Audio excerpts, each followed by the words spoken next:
En el marco del primer Congreso Internacional de Medicina de la Obesidad, es un privilegio para mí darles la bienvenida al seminario Obesidad y Cáncer, Enfoques Científicos, Riesgos, Prevención y Tratamiento. Mi nombre es Laura Suchil y agradezco a los organizadores del evento, en especial a la doctora Marcela González de Cosío, la invitación para moderar esta sesión. El seminario es una excelente oportunidad para revisar el papel que juega la obesidad en el riesgo de desarrollar cáncer, en un escenario donde, por un lado, la población envejece y es más susceptible de padecer una neoplasia maligna, y, por otro, enfrenta una epidemia de obesidad.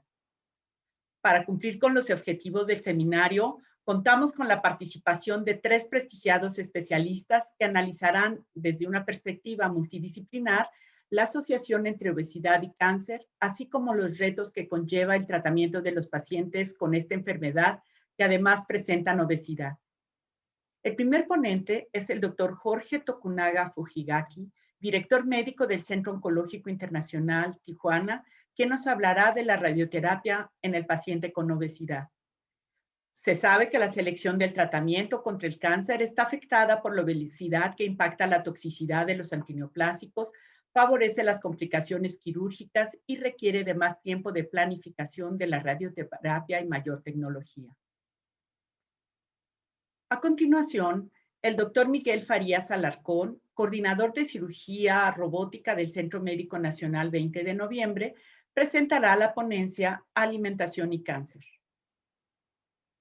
Tema por demás importante, pues los estudios epidemiológicos han demostrado una fuerte relación causal entre algunos tipos de cáncer y el consumo de alimentos. El papel patogénico de la dieta, que parece especialmente importante en los tumores del tracto gastrointestinal, mama, próstata y endometrio, y cómo algunos alimentos y nutrientes también son protectores contra el cáncer. Para terminar, el doctor Alfredo Cortés Algara, coordinador de ginecobstetricia del Centro Médico Nacional 20 de noviembre del ISSSTE, nos hablará de la obesidad y neoplasias en la mujer, ya que existe una creciente evidencia de que la incidencia de cánceres relacionados con la obesidad es particularmente alta entre las mujeres y que esta enfermedad está implicada no solo en el desarrollo del cáncer, sino también en la recurrencia, las complicaciones del tratamiento y los malos resultados de las pacientes. Bienvenidos, doctores. Muchas gracias por estar aquí. Antes de darles la palabra a los ponentes, me han pedido que haga una breve introducción al tema. En el tiempo que tengo asignado para mi presentación, voy a mostrarles algunos datos claves sobre el cáncer, a describir el problema que representa, les daré el panorama epidemiológico con los datos más recientes publicados por el Observatorio del Cáncer. Revisaremos de manera general los mecanismos que explican el incremento del cáncer en las personas con obesidad de acuerdo a la evidencia más reciente.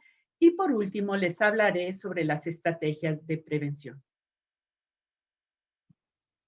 La creciente carga de cáncer debido a la obesidad ha sido el foco de muchas investigaciones epidemiológicas durante los últimos 40 años. Un comité de la Agencia Internacional para la Investigación del Cáncer, JARC, por sus siglas en inglés, en 2016 revisó estudios en humanos, estudios en animales y modelos mecanicistas y concluyó que la evidencia apoyaba asociaciones causales entre la grasa corporal y el cáncer en 13 sitios anatómicos. Los hallazgos de este comité fueron confirmados un año después por un grupo de investigadores europeos, predominantemente ingleses, con una revisión de 194 metaanálisis de obesidad e incidencia de cáncer o mortalidad por cáncer. Los 13 diferentes cánceres que la evidencia ha demostrado una asociación con obesidad, se los muestro en este diagrama. Están asociados a cánceres de tiroides, mama, estómago, riñón, colon y recto, ovario, endometrio, mieloma múltiple, adenocarcinoma de esófago y meningioma. Estos cánceres constituyen el 40% de todos los cánceres diagnosticados. En Estados Unidos, por ejemplo, se estima que 630,000 personas a las que se les diagnostica un cáncer están asociados con el sobrepeso y la obesidad.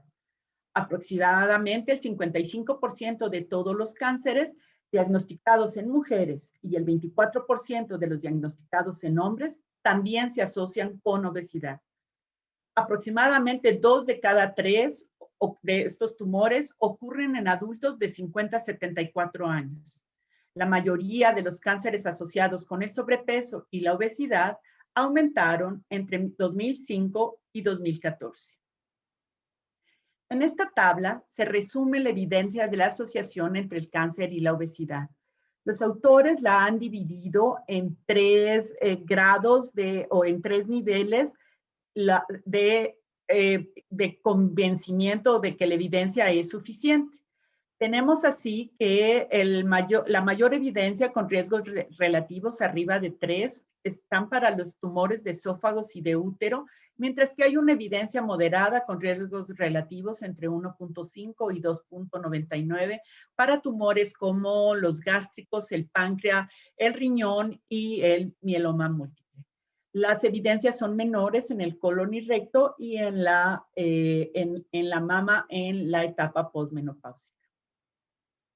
Los siguientes datos que les mostraré son datos clave que ponen en contexto por qué el cáncer representa un problema de salud pública a nivel global. Las neoplasias malignas son la segunda causa de muerte después de las enfermedades cardiovasculares a nivel global y sobre todo en países con un índice de desarrollo humano alto y muy alto. El cáncer es responsable por aproximadamente 1 de cada 6 muertes en el mundo, más que el SIDA, la tuberculosis y la malaria juntos. Aproximadamente el 70% de las muertes por cáncer ocurren en países de ingresos bajos y medios. Alrededor de 1/3 de las muertes por esta enfermedad se deben a los 5 principales factores de riesgo conductuales y dietéticos, que son un alto índice de masa corporal, un bajo consumo de frutas y verduras, falta de actividad física, consumo de tabaco y consumo de alcohol. Sin duda, el consumo de tabaco es el factor de riesgo de cáncer más importante, responsable por el 22% de las muertes por esta enfermedad y debe de ser erradicado de los ambientes saludables. Las infecciones que causan cáncer, como la hepatitis y el virus del papiloma humano, son responsables de hasta el 25% de los casos de neoplasias malignas en países de ingresos bajos y medios.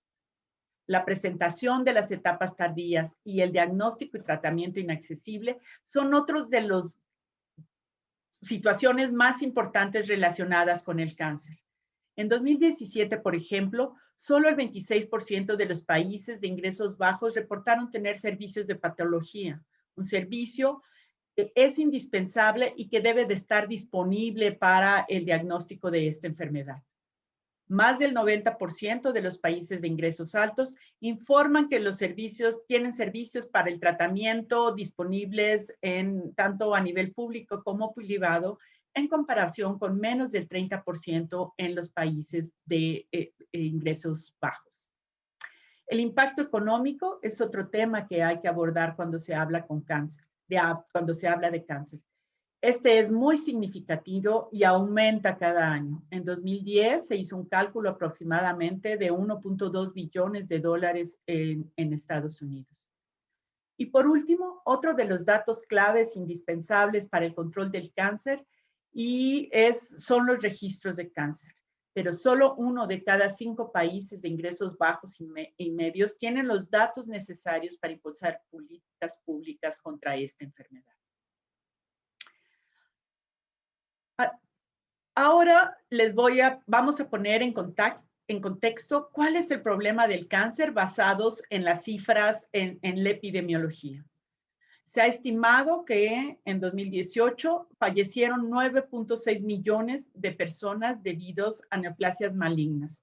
Esto representó 26,000 muertes al día, 456,700 en los países con índices de desarrollo humano bajo, 1.8 millones en los países con índices medios y este número se incrementó hasta 4 millones en los países con índices de desarrollo alto y muy alto. De los 9.6 millones de fallecimientos, el 18.4 se debió al cáncer de pulmón, una neoplasia que sin duda es la que mayormente afecta a las diferentes poblaciones del mundo. Seguida del colon y recto, representa el 9.2% de todas estas neoplasias, el estómago en tercer lugar y el hígado en cuarto. El cáncer de mama ocupó la quinta posición.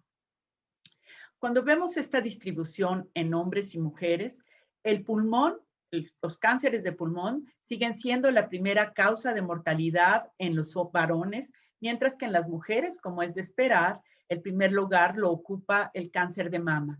Sin embargo, en el segundo lugar ya está posicionado el cáncer de pulmón. En 20 años, para 2040, se espera que la carga mundial de cáncer aumente a 27.5 millones de nuevos casos y 16.3 millones de fallecimientos, simplemente debido al crecimiento y envejecimiento de la población.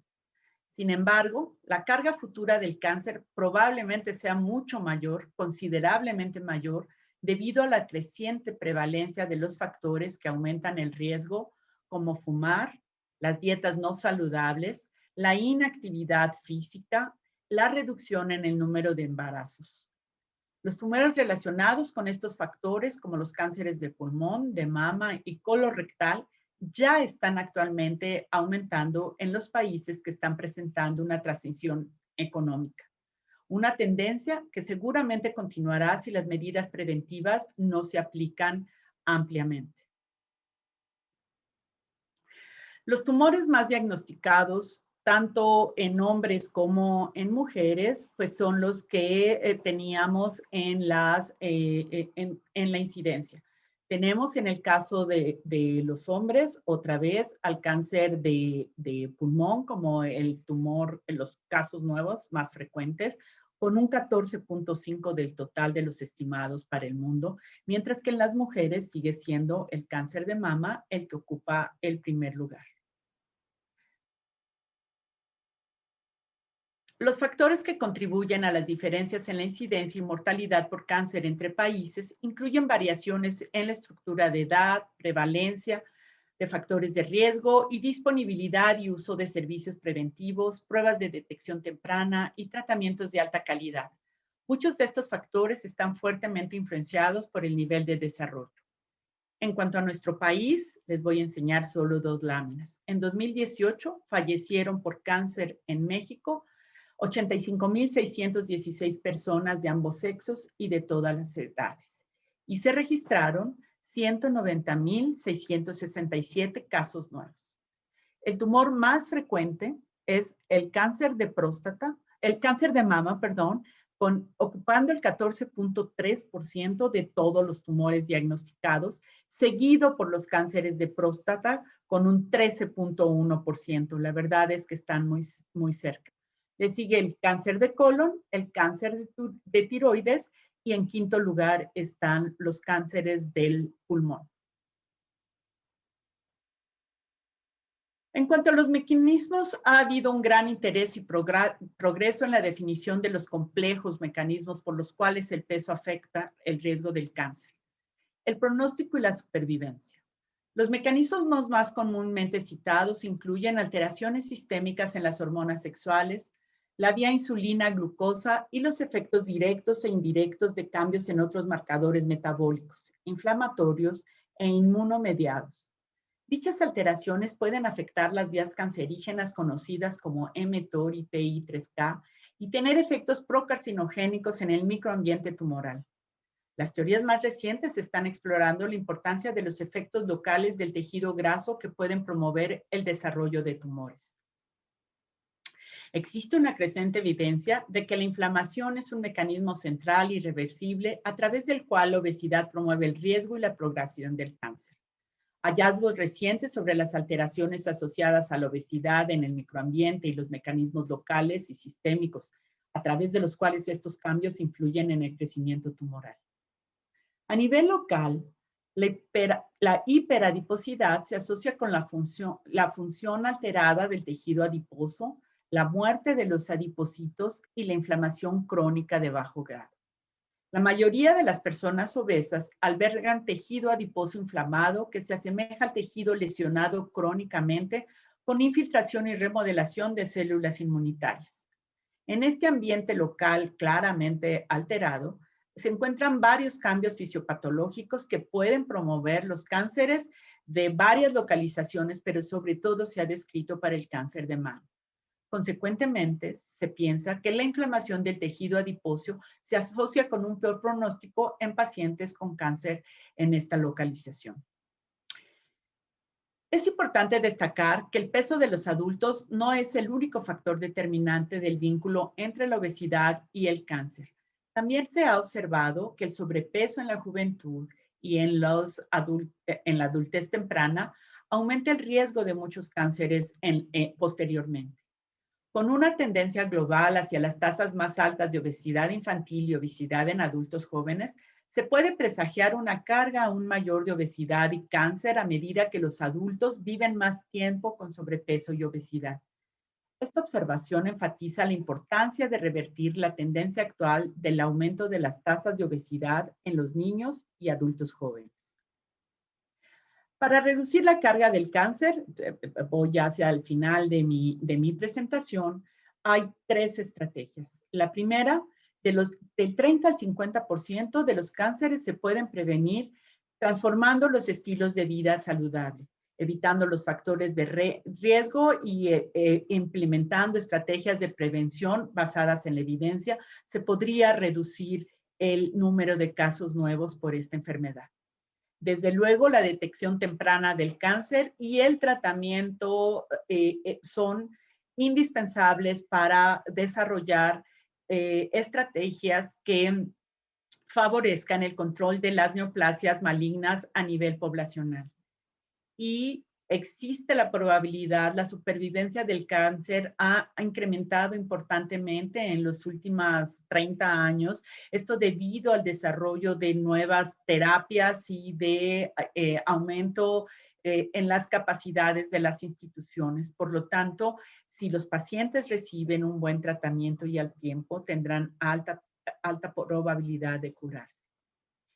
Desde luego, los factores que deben o que influyen más importantemente en la prevención y el control del cáncer están en los estilos de vida y por lo tanto se tendrán que desarrollar estrategias para evitar estos factores que conocemos y que describe esta lámina, en donde hay que erradicar el uso del tabaco, el control del sobrepeso y la obesidad, fomentar las dietas saludables y la actividad física, estos 3 factores relacionados, reducir el consumo de alcohol, evitar las infecciones por virus de papiloma y por hepatitis, para ambos hay vacunación, no exponerse a radiaciones ionizantes y ultravioletas, a las contaminaciones del aire urbano y desde luego al humo de interiores, sobre todo en las zonas rurales, en donde se ha visto un incremento del cáncer de pulmón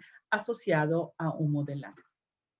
Para terminar mi presentación, quiero dejarles esta gráfica en donde se ve el número de casos atribuibles al exceso de índice de masa corporal en América Latina, está por países en América Latina, y en México ocupamos el 3er lugar en este número de casos, después de países como Brasil y la Argentina. Muchas gracias. A continuación, el doctor Jorge Tokunaga Fujigaki nos hablará de la radioterapia en el paciente con obesidad. El doctor Tokunaga es médico cirujano con especialidad en radiooncología, egresado de la Facultad de Medicina de la Universidad Nacional Autónoma de México. Es director médico en el Centro Oncológico Internacional Tijuana, Baja California Norte. El doctor Tokunaga es experto en radiocirugía, mamografía, medicina nuclear y tumores cerebrales. En el periodo 1998-2000, fue presidente de la Sociedad Mexicana de Radioterapeutas, conjuntamente con el doctor Michel Urbactel y expertos del Hospital Salpêtrière y del Hospital Aumentan en radiooncología, favoreció el programa conjunto con México para la formación de técnicos en radioterapia.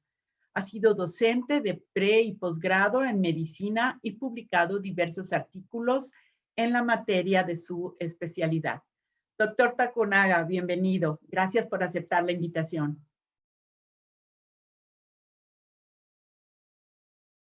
Pues muchísimas gracias por haber participado en esta plática que vamos a realizar en relación a cómo impacta la obesidad en los tratamientos con radioterapia.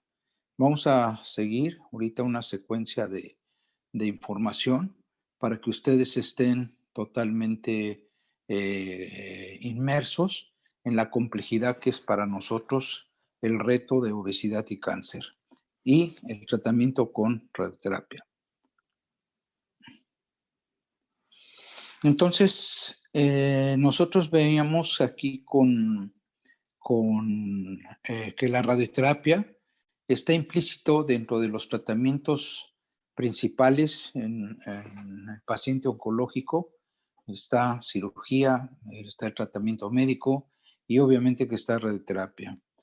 Para que ustedes se den una idea de qué tan impactante es para nosotros el sobrepeso, la obesidad y la obesidad mórbida, más o menos ocurre el 50.6% de estas pacientes y en el hombre el 56.7% se presentan con este problema. Entonces, a través de la plática vamos a ir viendo nosotros la complejidad que nos revierte esta situación en especial.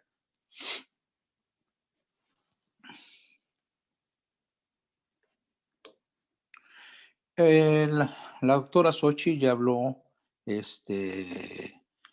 un poco en relación a lo que era la obesidad y radioterapia, de cuánto se asociaba la obesidad con los diferentes tipos de neoplasia. No voy a volver a repetir esta relación, entonces, para continuar con la plática. Entonces, la obesidad, principalmente, la radioterapia va a estar implícita al control local de la enfermedad. Y obviamente que nosotros sabemos que con el hecho de exponer a tejido normal y tejido tumoral a radioterapia, tenemos que guardar un equilibrio en el cual nos mantenga la dosis de radiación curativa y a la vez no perjudicial para tejidos normales. Entonces, por lo tanto, el sistema ICRU, ¿sí? La siguiente. El sistema ICRU, desde 1976, establece que solamente el 5% de error máximo podemos nosotros, en la planeación de tratamiento de radioterapia, es lo que nos recomienda, solamente 5% de error. Entonces, pues, por eso que se han diseñado diferentes máquinas con tal precisión que tengamos que pensar que se tiene que bajar el 5% en estos pacientes con obesidad. La siguiente. Entonces, principalmente, lo que nosotros llamamos incertidumbres geométricas que impactan en forma importante en la obesidad. ¿Por qué llamamos incertidumbres geométricas? Porque nosotros localizamos la lesión tumoral.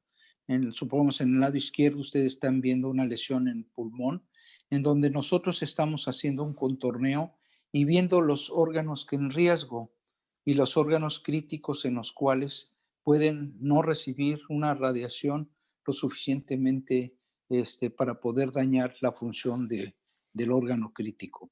Entonces hace que vayamos viendo esta situación de contorneo y vamos a ir viendo que esta situación de incertidumbre geométrica hace que tengamos que modificar los tratamientos y que a partir de ese concepto de incertidumbre se han diseñado diferentes programas, diferentes estrategias, diferentes máquinas para llegar a la mayor precisión posible.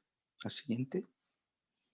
Entonces, estas incertidumbres, ¿no? Estas incertidumbres, es la otra. Estas incertidumbres hacen que el posicionamiento del paciente durante todos los veces que va a radioterapia, más o menos es un promedio entre 20 y 25 sesiones de radioterapia. Entonces, ellos tienen que estar diario, siempre colocados, siempre posicionados, siempre ubicados en la misma posición, porque el tumor lo localizamos primeramente en una cosa que nosotros llamamos simulación. Lo localizamos centralmente y de ahí parte toda nuestra estrategia de tratamiento. Nosotros estamos viendo aquí al centro los ejes que nosotros mantenemos con los sistemas láseres y vamos ubicando cada una de las posiciones del paciente y que hace que tengamos una mayor precisión. Nuestro problema principal es que a medida que va el tratamiento con radioterapia, se puede modificar por disminución de peso, ya sea por efecto secundario de radioterapia o por efecto mismo de la enfermedad. Entonces, hace como lo tatuamos o lo marcamos un punto en la piel, ese se puede modificar. Entonces, ese es el problema de desplazamientos del isocentro. Entonces, hace que tengamos problemas para estar ubicando los tratamientos de radioterapia en cada uno de los volúmenes tumorales. La siguiente. Entonces, nosotros por eso es que tenemos como herramientas simuladores con precisión láser. Tenemos, ¿cómo se llama? Tenemos moldes, más que nada moldes, sino fijadores, para que nosotros podamos localizar siempre esa incertidumbre en cuanto a movimiento de los órganos. Después vamos a ver el impacto que tiene el movimiento de los órganos, el movimiento interno de nuestro cuerpo, que hace que se modifiquen nuestras entradas de campo. El sistema actual en relación a cómo nosotros tenemos que diseñar o se tuvo que diseñar una forma que se llama portal visión o visión portal, en donde el equipo de radiación con esa condición estamos viendo dónde está irradiando. Entonces, posteriormente vamos a ver qué marcas estamos haciendo para que nosotros podamos seguirlas diariamente con nuestro tratamiento y poder saber si estamos ubicados en el centro de tratamiento. Sí, la siguiente, por favor. Entonces, lo más importante en este sentido es la valoración del contorneo del tumor. ¿De qué manera hacemos el contorneo? Para que nosotros contornemos perfectamente el tumor, contornemos los órganos críticos. Aquí nosotros estamos viendo cómo estamos contorneando y viendo la médula, que es un órgano crítico, para que esa médula reciba la menos radiación posible porque es un órgano crítico.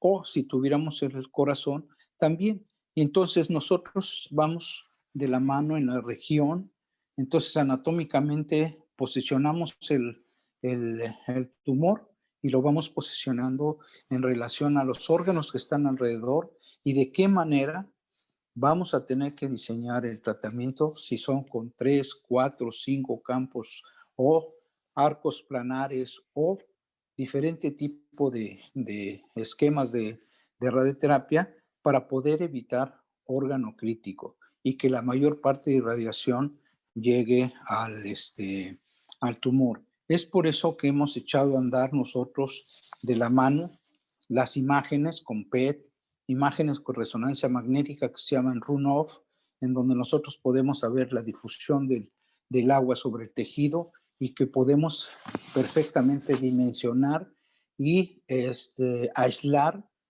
del tejido tumoral del resto del tejido sano. ¿Sí? La siguiente. Entonces, como nosotros podemos ver aquí en los pacientes, esto que nosotros llamamos la incertidumbre es porque estamos viendo que hay movimientos abdominales que modifican, supongamos, hay movimientos del organismo que modifican la posición del tumor. Entre ellos tenemos los movimientos abdominales, el movimiento del riñón que se desplaza 3 milímetros o 4, dependiendo si está en inspiración o expiración. Los movimientos diafragmáticos que van en relación al movimiento. Entonces hace ya sea tumores del área pulmonar o tumores abdominales, nos hacen que se modifiquen. Cada inspiración, expiración nos modifican más o menos 1.5 centímetros del punto de relación. Entonces es importante para nosotros tener esta situación y técnicamente el desarrollo de la radioterapia va en función de esto. Sí, ahorita ya tenemos unidades de radioterapia que siguen el movimiento del organismo, lo sincronizan con la respiración y lo sincronizan con los movimientos del órgano donde está comprometido. Entonces hace que en la sincronización, se llama intensidad guiada, por imágenes, entonces hace que la radiación solamente se exponga en el momento que está programada que se dispare y así nosotros podemos evitar órganos críticos y radiación innecesaria para esa zona. La siguiente, por favor. Entonces aquí nosotros estamos viendo un efecto de los movimientos en un tratamiento en tumores de mama y cómo lo programamos antes. Entonces nosotros estamos viendo aquí la irradiación sobre corazón, la irradiación de parte de pulmón y cómo con las nuevas técnicas de radioterapia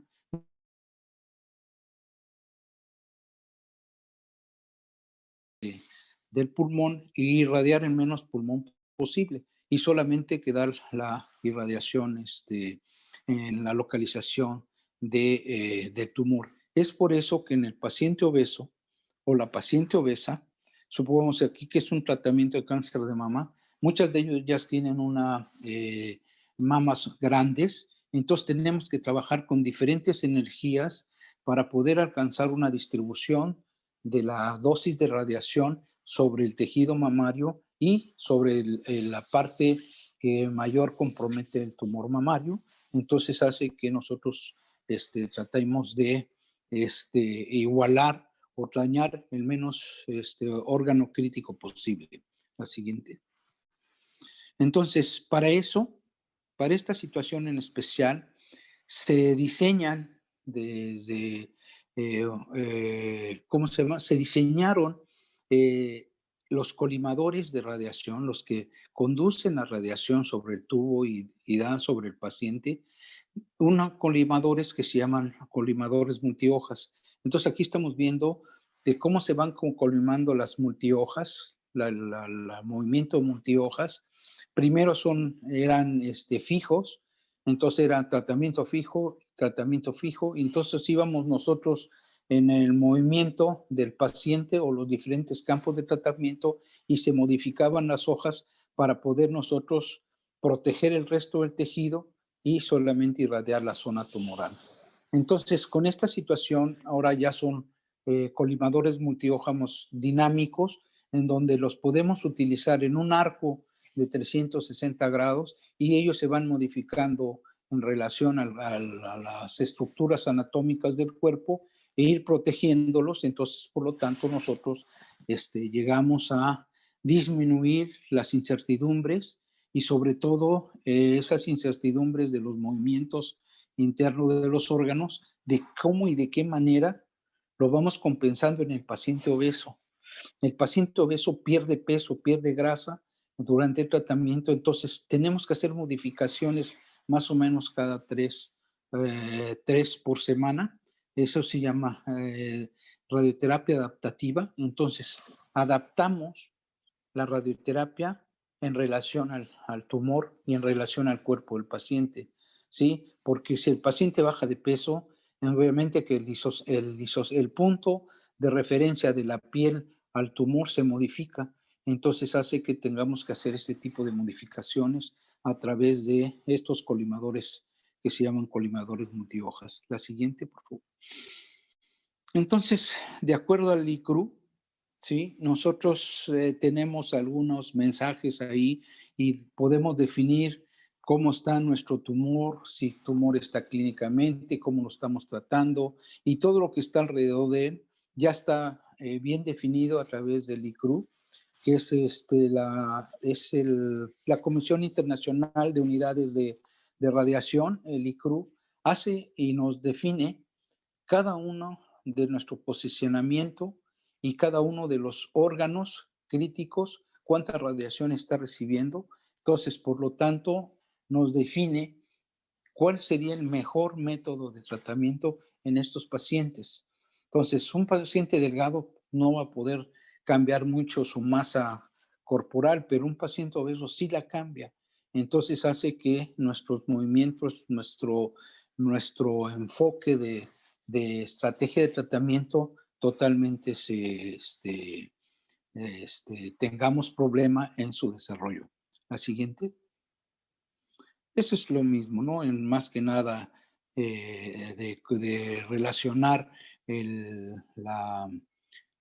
ICRU 50 para que vean ustedes los volúmenes que manejamos, el concepto que manejamos y que necesariamente nosotros tenemos que llegar a tener a tal precisión que nosotros sabemos los volúmenes que estamos manejando y que con los sistemas de seguridad que tenemos son lo suficientemente poderosos para disminuir ese 5% que nos pide desde el ICRU de 1976, que nos pide llegar al 5% de la dosis menor, ¿sí? La siguiente. Y entonces, el paciente, cuando se inicia la radioterapia desde el siglo pasado, obviamente que el equipo eran equipos sencillos y entonces la radioterapia no podía conformarse, no podía guiarse de qué manera nosotros podíamos entender dónde estábamos irradiando, ¿sí? Era una relación anatomo-radiológica y era nuestra relación en poder programar a los pacientes con radioterapia. Entonces, cuando aparece la parte de tomografía que nos viene a ayudar a nosotros a conformar, a poder localizar el tumor, ¿sí?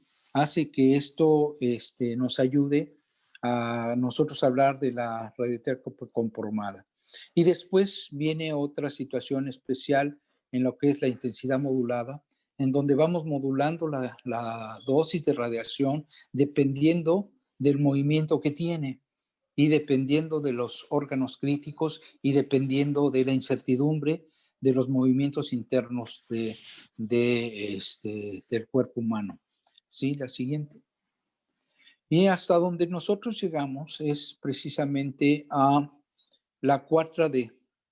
Entonces es cuando los movimientos los podemos sincronizar con las imágenes y de las imágenes transportarlos a nuestros programas de tratamiento para que nosotros estemos dando la precisión necesaria en el tratamiento de los pacientes. Entonces esto hace que el paciente obeso tenga siempre para nosotros una condición especial para nosotros poder,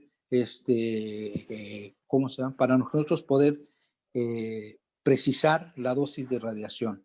Entonces es importante cuando nosotros hablamos qué estamos utilizando, por qué lo estamos utilizando y para qué es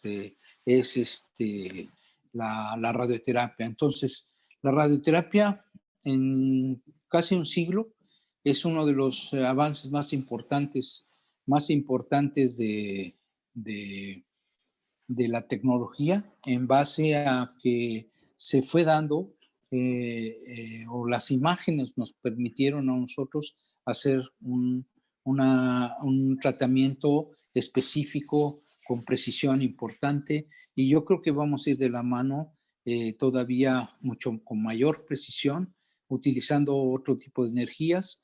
Ahorita ya estamos con experiencia de protones para que, o pesados, ¿no? Que hacen que, como el carbono, que hace que nosotros, ya nosotros estemos pensando más allá de esos movimientos, que hace que la radioterapia, por lo tanto, resurgió en una posición importante a medida que tomó esos avances tecnológicos en la medicina y los adaptó a sus sistemas de tratamiento. ¿Sí? La siguiente.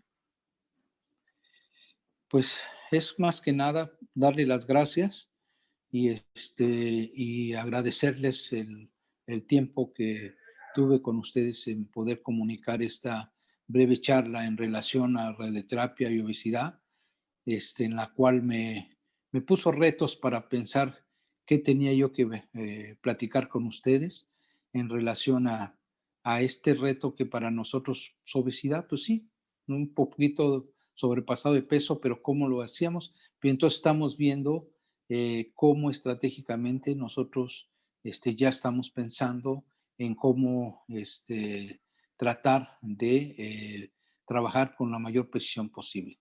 Les agradezco infinitamente. Muchísimas gracias por escucharme.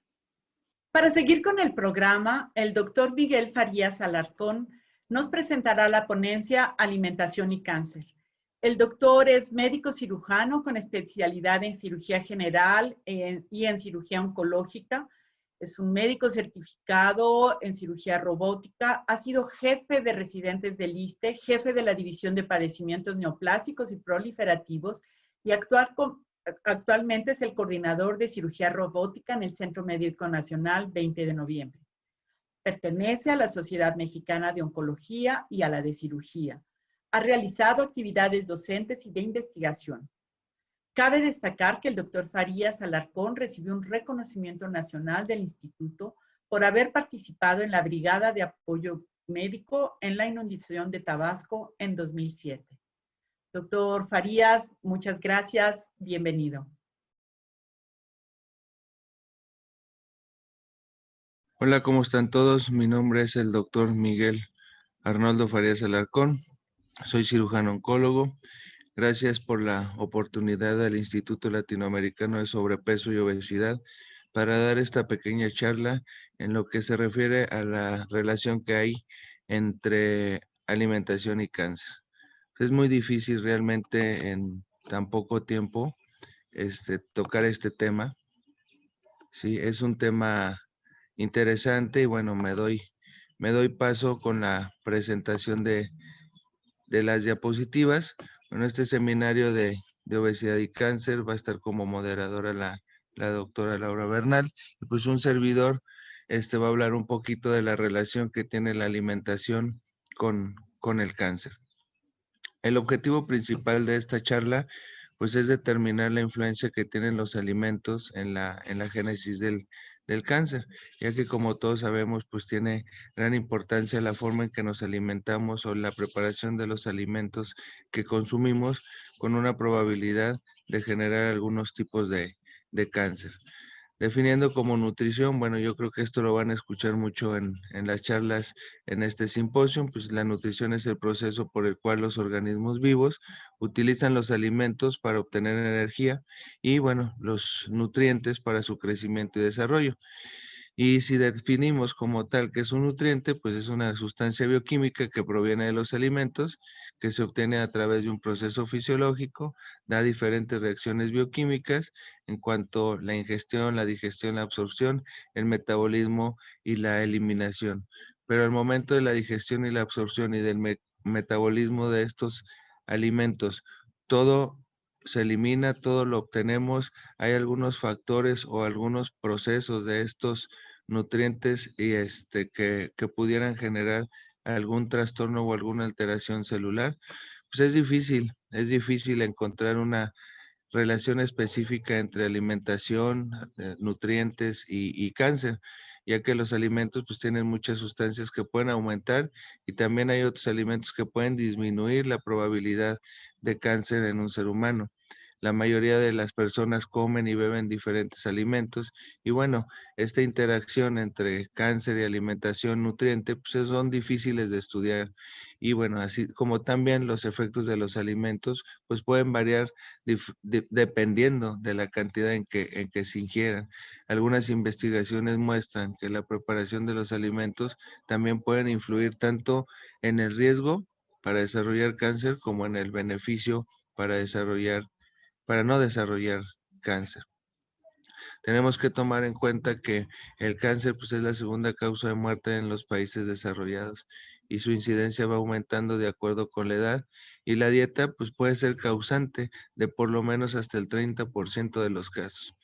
Existen estudios epidemiológicos que han demostrado una fuerte relación entre algunos tipos de cáncer, la calidad de vida o los hábitos de vida que tiene la persona y esto si lo sumamos a otros factores exógenos como podría ser pues, el tabaquismo, la contaminación ambiental, la ingesta de alcohol, el consumo de alimentos que pudieran contribuir al desarrollo y a la transformación celular. Realmente, pues el papel patológico de la dieta es importante y se ha relacionado en mayor cuantía en tumores gastrointestinales, lo que es cáncer de estómago, cáncer de colon, cáncer de recto, en pacientes, en hombres en cáncer de próstata y bueno, en las mujeres cáncer de endometrio, ya que uno de los factores exógenos o atribuibles a este tipo de cáncer, pues es la obesidad. La sumamos con la diabetes, la sumamos con la poca movilidad o la poca actividad física que tienen estos pacientes, pues contribuyen también a que pudieran desarrollar cáncer. Como he comentado, pues es difícil conocer con precisión cuál es el efecto que se le puede atribuir a la dieta, y cuál sería el origen principal que causara esta alteración celular o el desarrollo de los tumores porque pues generalmente tanto la dieta o los nutrientes que consumimos, la preparación de los mismos, así como agentes ambientales, genéticos y el estilo de vida, pues pueden contribuir a la formación de cáncer. En el 2015, la Organización Mundial de la Salud publicó un informe que para algunos fue algo polémico en donde se alertaba del consumo de las carnes rojas y las carnes procesadas, ya que tenían relación con un riesgo de padecer cáncer. Después de una revisión de la literatura, pues el informe cataloga pues, a la carne roja como una probable fuente carcinógena y también hacía la carne procesada para fuente carcinógena para los humanos. Y concretamente decía este estudio que el consumir 50 gramos al día de carne procesada, ya sea salchichas, embutidos, carnes ahumada, aumentaba el riesgo de 18% de desarrollar cáncer de colon, cáncer de recto.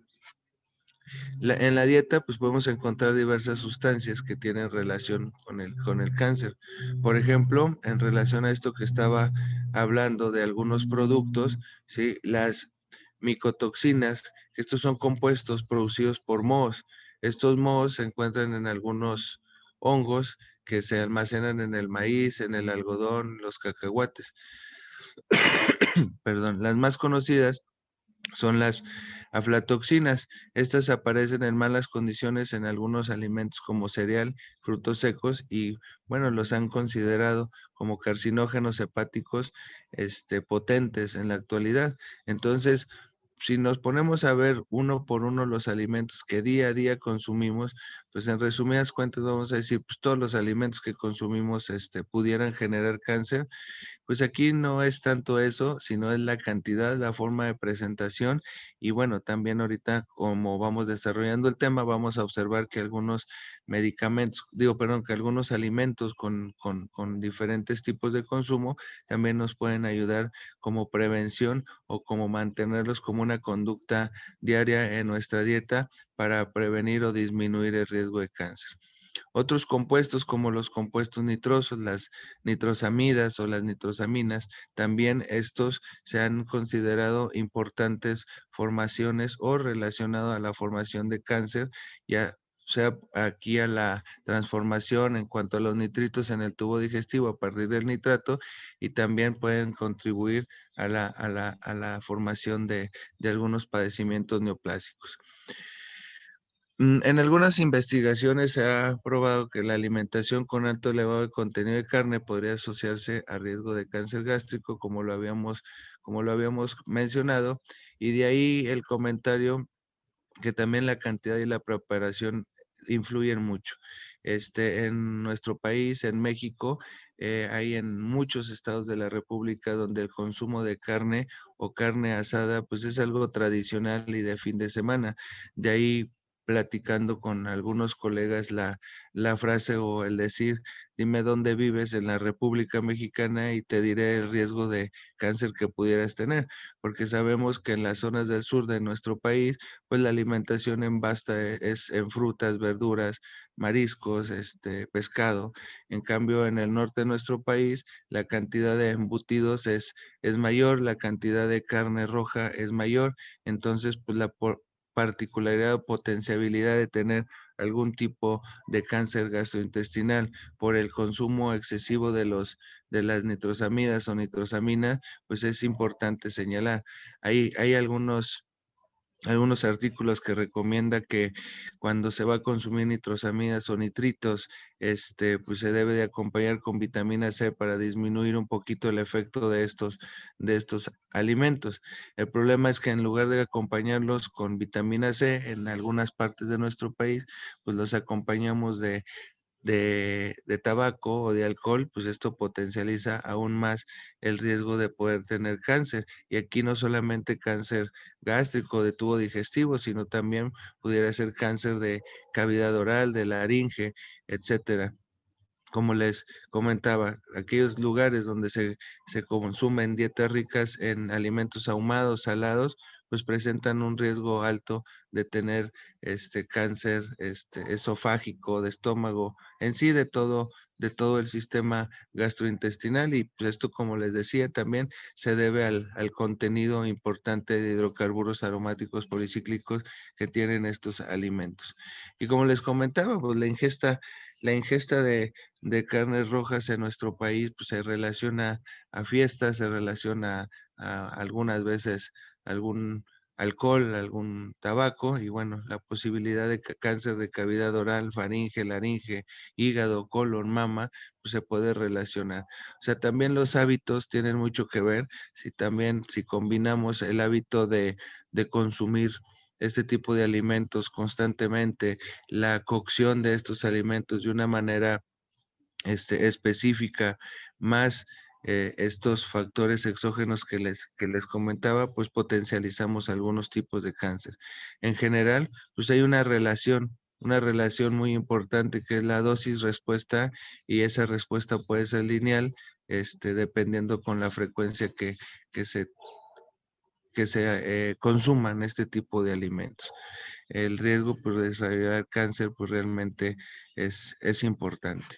Es muy probable que la grasa en la dieta pues sea el factor determinante en el desarrollo del cáncer de mama.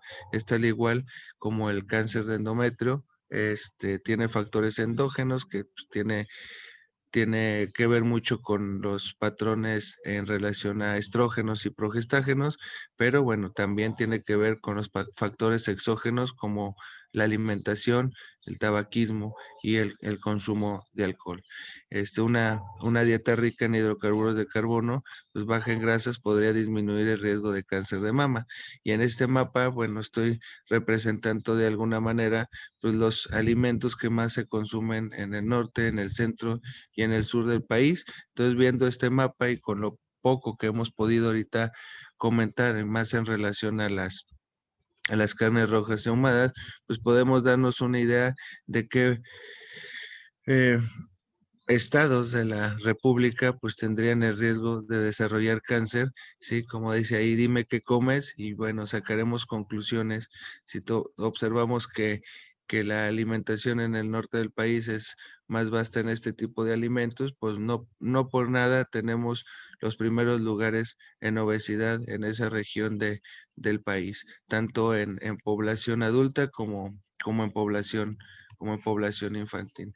Y bueno, esta diapositiva en donde pongo una fotografía, pues es la evolución que hemos tenido, ¿sí? Actualmente, pues el sedentarismo, la dieta rica en grasas, pues ha atribuido como promotores de algún desarrollo de cáncer, ya que la obesidad se ha relacionado, pues, como les decía, cáncer de colon, mama y endometrio.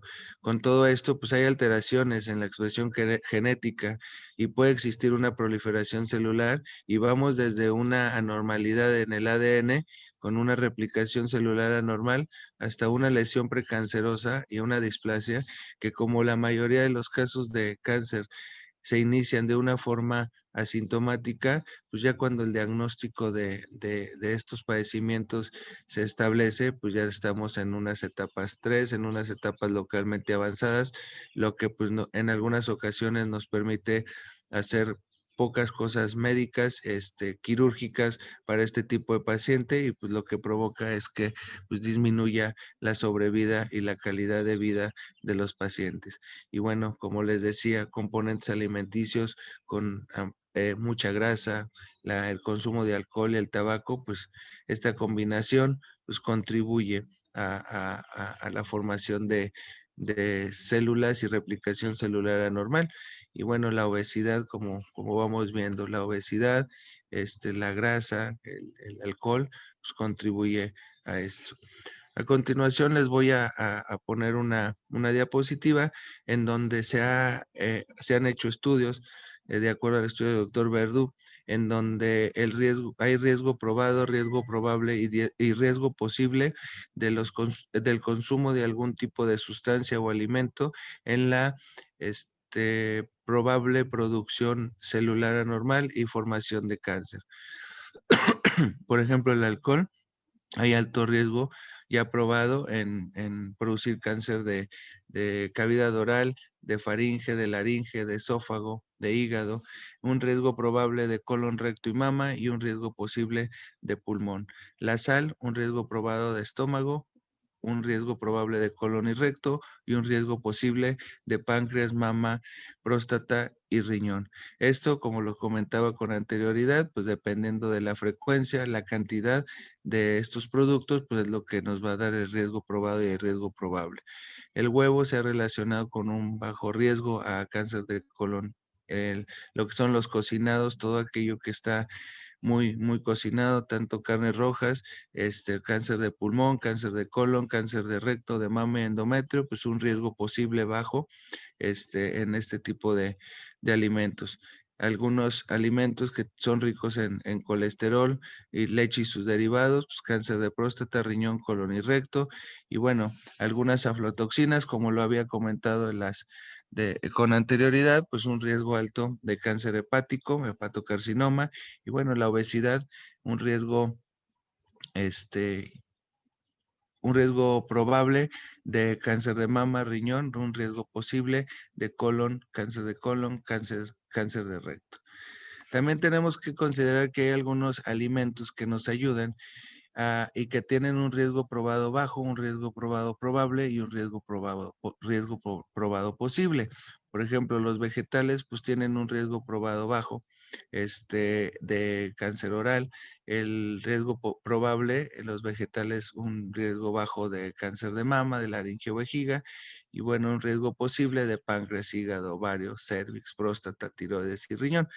Las frutas, un riesgo probado bajo de cáncer de cavidad oral, faringe, estómago, pulmón, estómago, perdón, un riesgo probable bajo de laringe, mama y vejiga, y bueno, y la vitamina C, un riesgo probado bajo de estómago, un riesgo posible de cavidad oral, faringe, estómago y cervix. Los almidones, pues un riesgo probado bajo de colon y recto, la fibra de páncreas, colon, recto y mama, y bueno, la actividad física, un riesgo probado bajo de cáncer de colon como tal. La alimentación a base de folatos en relación al cáncer colorectal, pues se ha visto que el empleo de preparados polivitamínicos con folato durante 10 a 15 años, pues acompaña la de la reducción de presentar cáncer de colon, así también como la administración de folatos en relación al cáncer de mama. Al cáncer de mama, pues alta dosis de folatos, una reducción en el riesgo de desarrollarlo. En relación a la vitamina E, la ingesta elevada de vitamina E también disminuye de alguna manera el riesgo de presentar cáncer de colon. Y así sucesivamente podemos ir mencionando bastantes tipos de alimentos o medicamentos de alimentos o nutrientes que nos pueden ayudar a disminuir de alguna manera el cáncer de algún tipo, sea colon, sea mama, sea endometrio. Bueno, los principales no nutrientes que se han detectado como efectos biológicos beneficiosos, ya sea como antioxidantes o anticarcinogénicos que podemos mezclar en la dieta, pues son aquellas donde se adquieren de las fuentes dietéticas como es la catequisa o la quercitina, etcétera, etcétera, que estos pueden venir en el té verde, en el cacao, la uva, en el cacahuate, el tomate, en los coles. También tenemos agentes fitoquímicos protectores y alimentos que pueden tener esta ganancia de protección, como los carotenoides, que pues vienen en la zanahoria, en el tomate, algunos alimentos, como menciono en la tabla, como la cebada, el trigo, el ajo, la cebolla, el tomate, todo esto en la combinación de la dieta, pues puede ayudar a la prevención de desarrollar esa alteración celular y poder provocar este cáncer. En esta tabla, que creo que desafortunadamente no se ve adecuadamente, bueno, pero en realidad, pues lo que quiere marcar, pues ya para concluir este tema, que como les comentaba, pues es difícil en 20 minutos dar una charla de alimentación y su relación que tienen cáncer, y me quise enfocar más que todo en nuestras zonas del país y en la alimentación basta en carnes rojas que tienen alguna de ellas y el beneficio que tienen algunas de otras, el consumir algún tipo de vegetales, leguminosas. Sí, pues es importante conocer estas pautas para poder prevenir el cáncer. Por ejemplo, la dieta pues debe contener suficiente alimentos vegetal, frutas, cereales, especialmente integrales. Y bueno, es aconsejable que tengamos un mínimo de 400 gramos al día de frutas y hortalizas con la finalidad de disminuir pues hasta un porcentaje alto de relación a cáncer, pues ya que de aquí se puede obtener hasta de un 10% de energía. También considerar que al menos un 50% de la energía debe proporcionarse de los cereales y de los tubérculos, lo que es un aporte de energía de los azúcares debe ser menor de un 10%, consumir preferentemente pescado, aves y reducir de alguna manera los nutrientes a base de carnes rojas o embutidos. El consumo de sal total pues debe ser menor de 5 gramos al día. Los alimentos pues deberían de ser, de consumirse en el día sin tener un almacenamiento largo de ellos. Bueno, y en el caso de tomar alcohol o de tabaco, pues en el caso de alcohol, no excederse más de 2 vasos de vino al día. Son algunas recomendaciones, como les comentaba, pues es difícil hablar en 20 minutos de cáncer y alimentación. Yo soy el doctor Miguel Farías, soy cirujano oncólogo y cirujano robótico y estoy a la orden. Muchas gracias. Para concluir con las presentaciones, el doctor Alfredo Cortés Algara nos hablará de la obesidad y las neoplasias en la mujer. El doctor es médico cirujano egresado del Instituto Politécnico Nacional con una especialidad en ginecología y obstetricia. Está certificado en cirugía robótica ginecológica Da Vinci. El doctor Cortés cuenta con la maestría en Ciencias de la Salud, ha participado como profesor en pre y posgrado, realizado diferentes publicaciones científicas y en su trayectoria ha ocupado diversos cargos directivos, tanto en la Secretaría de Salud como en el Centro Médico Nacional del ISSSTE. Entre otros, ha sido jefe de laparoscopía y robótica ginecológica, director de planeación y actualmente coordinador de ginecología y obstetricia del Centro Médico Nacional 20 de noviembre. Doctor Cortés, muchas gracias por aceptar la invitación. Le doy la palabra.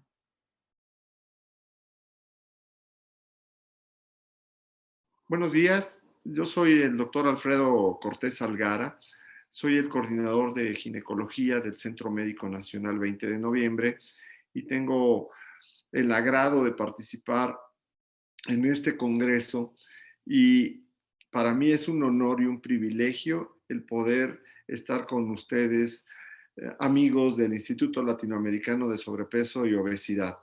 En virtud del tiempo, voy a iniciar con mi plática, que es en torno a neoplasias ginecológicas y obesidad. Entonces, para eso vamos a iniciar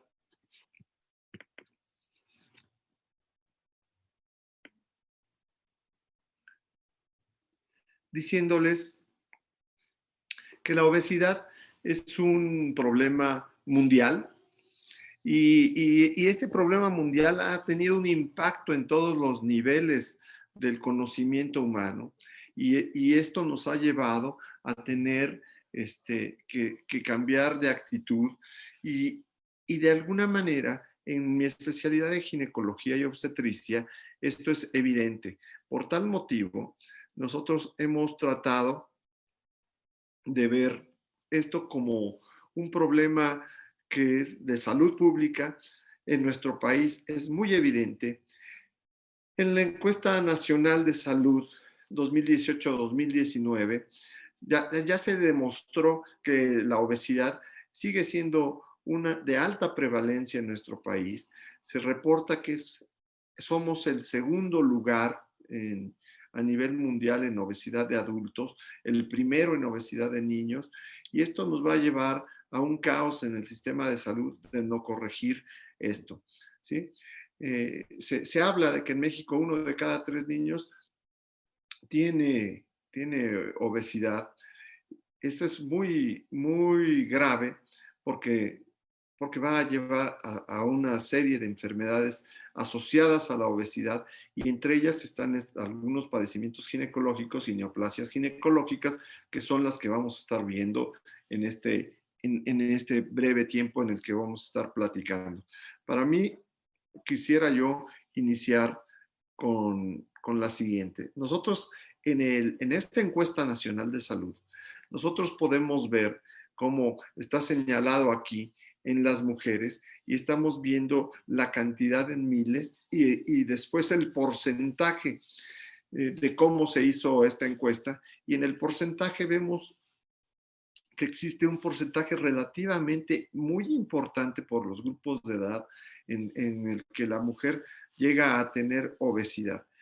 Esa obesidad se va a manifestar a través de enfermedades y esas enfermedades las vamos a poder cuantificar y en la encuesta de ENASUD fueron cuantificadas y nosotros vemos que en el segundo rubro en el que está diabetes, enfermedad cardiovascular, ya aparece la obesidad como se los marqué y eso es muy grave. Haciendo una asociación entre obesidad y cáncer, que es parte de la plática del día de hoy, nosotros vemos cómo el cáncer ocupa también un lugar prevalente en nuestras estadísticas. Entonces, el propósito de la plática va a ser el conocer la evidencia actual que tenemos de cómo impacta la obesidad en las neoplasias ginecológicas. Esta imagen tiene un grado alto de evidencia y entonces nosotros vemos que la obesidad impacta con evidencia bien demostrada en los siguientes problemas. En problemas de tipo esofágico, neoplasias de mama, neoplasias de vesícula y vías biliares, de páncreas, de riñón, colorectales, pero vean el porcentaje tan grande que hay en endometrio. En ginecología sabemos que obesidad es uno de los factores de riesgo más importantes en cáncer endometrial. Es por esto que en el Instituto Latinoamericano de Sobrepeso y Obesidad se ha tratado y se ha dado apertura para hacer el estudio de este tipo de neoplasias y cómo afectan a la mujer. No solo en el aspecto de neoplasias, sino en su vida diaria y en su vida cotidiana, ¿sí? Y en esta diapositiva nosotros podemos ver cómo son las esferas en las que está afectando la obesidad como un problema central a los otros tipos de neoplasias, como lo podemos ver en el lado izquierdo. Y en el lado derecho podemos ver en muchas entidades y padecimientos ginecológicos. Podemos ver cómo va a impactar en padecimientos como el síndrome de ovario poliquístico, como en el síndrome climatérico. Genera alteraciones en la fertilidad. Esas alteraciones en fertilidad muchas veces llevan a la paciente a procedimientos de reproducción asistida, ¿sí? Cuando se embaraza y tiene sobrepeso u obesidad, impacta generando embarazos de alto riesgo, que habitualmente asociados a diabetes gestacional. Y esto va a tener un impacto sobre el recién nacido. Desde ahí viene ya también una programación genética de ese recién nacido que va a impactar su vida futura hacia el que él pueda ser o no un desnutrido o un obeso. Y esto es muy grave. Nosotros tenemos que dar a conocer todos este tipo de estudios de programación fetal en el cual la obesidad afecta en mucho a la vida del ser humano, ¿no? Y en este caso a la vida de la mujer, que es en el que nos vamos a enfocar. Impacta también en el uso de los ovulatorios y así como en esto, impacta en muchos otros más. Sin embargo, vamos a dedicarnos única y exclusivamente a lo que estamos tratando, que es neoplasias y obesidad, neoplasias ginecológicas y obesidad.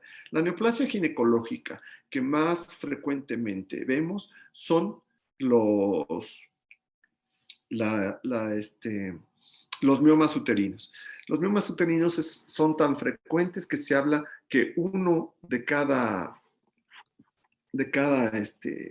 4 mujeres va a tener miomas uterinos. Estos miomas uterinos se van a presentar generalmente asociados en la edad reproductiva, que es cuando empieza a haber estrógenos.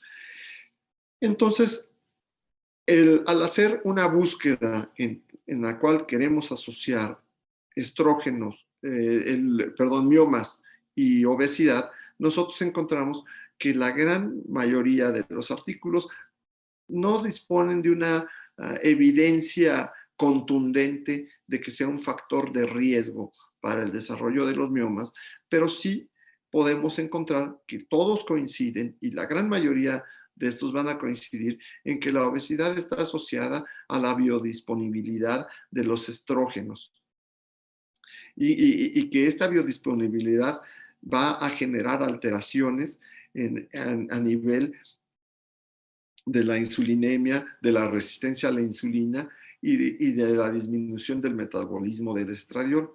Este va a ser un común denominador para muchos de los padecimientos que vamos a tocar más a fondo, como van a ser algunas otras neoplasias, que son neoplasias malignas, en las cuales sí se ha logrado establecer una relación muy estrecha entre obesidad y este tipo de neoplasias. Yo quisiera entonces pasar a otro tipo de déjenme ver para poderlo.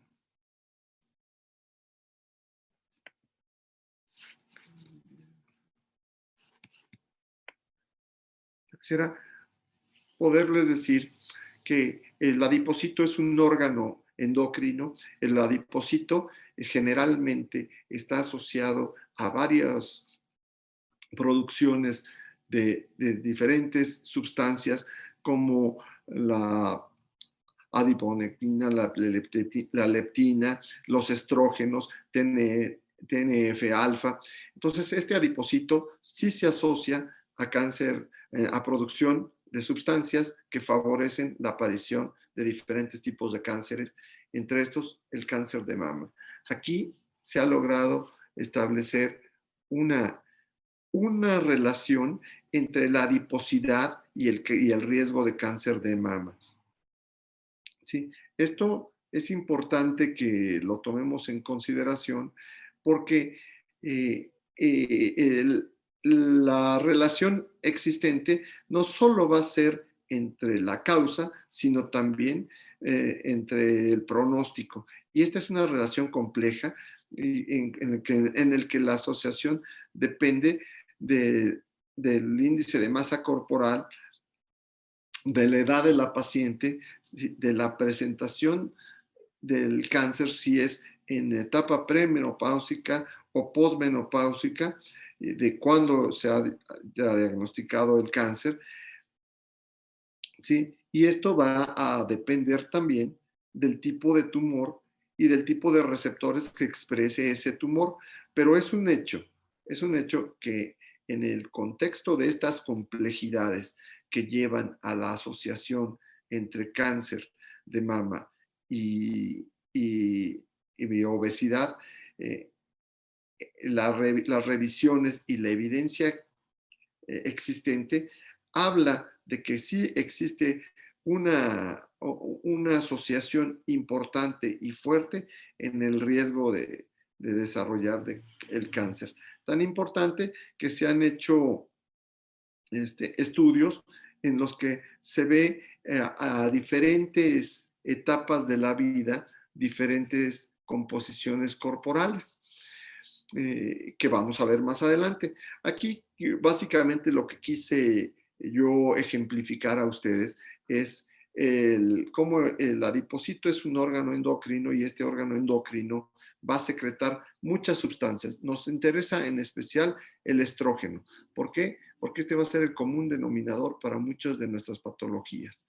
Como les dije previamente, a diferentes edades, conforme va expresando estrógenos, va habiendo distribución de grasa en partes estratégicas, y cuando se deja de expresar esa situación que es en la menopausia, existe también una nueva redistribución de esa adiposidad, y esto nos va a generar que ese órgano, que es el adipocito, produzca estrógeno, y que ese estrógeno se asocie a diferentes neoplasias, como lo hemos visto en las diapositivas previas. Esto es muy importante porque esto viene desde la infancia. Esta publicación es una publicación de 2018, y esta publicación es de los Institutos de Salud Pública de los Estados Unidos. Aquí podemos hablar de que existe una relación franca entre el cáncer de endometrio y el cáncer y la obesidad. Nosotros sabemos que cuando estudiamos en ginecología cáncer endometrial, sabemos que existen factores de riesgo, y dentro de los factores de riesgo está que la paciente sea anovuladora, que la paciente tenga obesidad, que la paciente tenga padecimientos crónicos, diabetes, hipertensión y oligoovulación. Pero todo esto, cuando lo vemos desde un punto de vista estrictamente científico, sabemos que el adipocito, al ser un órgano endocrino, nos va a estar dando producción de estrona. Ese hiperestronismo va a generar, junto con el estrógeno que ya existe, un estímulo continuo que va a cambiar la expresión de las células y va a favorecer el desarrollo de cáncer de endometrio. Cáncer de endometrio, doctores, es uno de los grandes ejemplos de obesidad y producción de cáncer en el ser humano.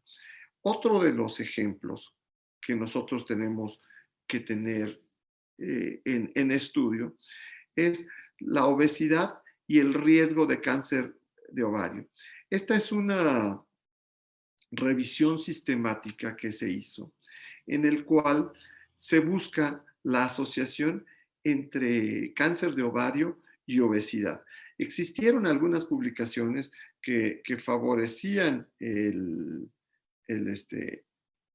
pensar que existía una asociación entre obesidad y cáncer de ovario. Sin embargo, en esta revisión sistémica en la que se hizo se vieron varios artículos en la que pudimos revisar diferentes tipos de publicaciones, no existe una evidencia que sea totalmente contundente a que sea un factor de riesgo tan importante como lo es en el cáncer de endometrio o en el cáncer de mama. Apenas estamos en esa etapa de asociaciones y creo que se necesita todavía mayor estudio para conocer si este es realmente un factor de riesgo y qué tan importante sería como factor de riesgo. Por el momento, yo se los dejaría como algo que puede llegar a dar un cáncer, que en un cáncer pueda ser importante o no. Existen hipótesis, como lo estamos viendo, en el que el tejido adiposo, a través de la leptina que produce, estimula genes, y estos genes van a estimular cambios en las células epiteliales del ovario que nos generen esos cambios, el cáncer. Esto está todavía en una fase de estudio, todavía no ha sido tan importante esta evidencia como para poder soportar que sí es uno de los factores más importantes en el cáncer. Creo que aquí tenemos que esperar un poco más, tenemos que investigar más y tenemos que seguir documentando todos los casos y crear las bases de datos necesarias para poder establecer estas asociaciones y correlaciones.